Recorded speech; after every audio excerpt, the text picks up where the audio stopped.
to sai annabi sai saka su Talha da Ali ibn Abi Talib radiyallahu anhum su kuma a can babban dutsen.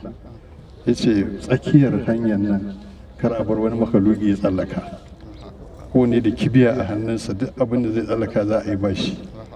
Mutan Makka suka rasa inda za su yi, to Khalid ibn Walid ya buya da wayannan suka ga an yi nasara an kora kafirai har wajen miƙati, sai suka sauko wadda suka yi shikenan sai kawai Khalid biyu ta baya sai a biye kare kuma aka dinga ragargazan musulmi.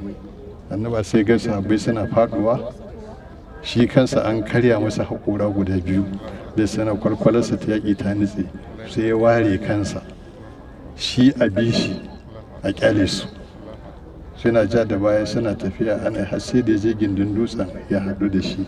Su Talha suka tsaya, ya durƙusa annabi ya taka bayansa alaihi salam, ya ce aljanna ta wajaba gare shi.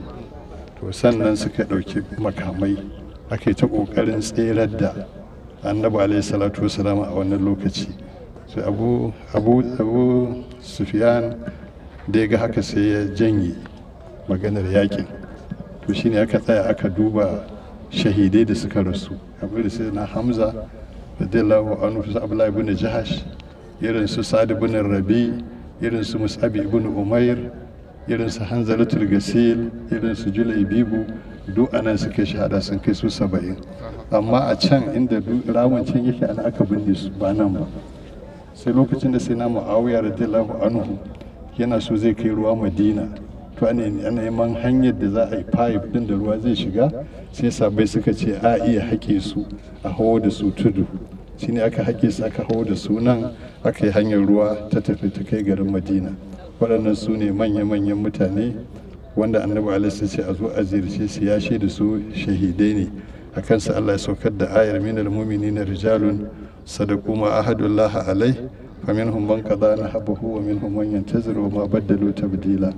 Saboda haka za a yi addu'a, assalamu alaikum dara qaumin mu'minin inna insha Allah bikum lahiqun, nasallahu lana wa lakum salama.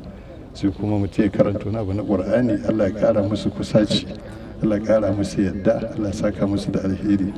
Sai abu guda daya, wannan sabawa annabi da suka yi alaihi salam kawahuwansu ne kamar haka, amma da suka yi haka to anan bala'in ya sauka. Har yau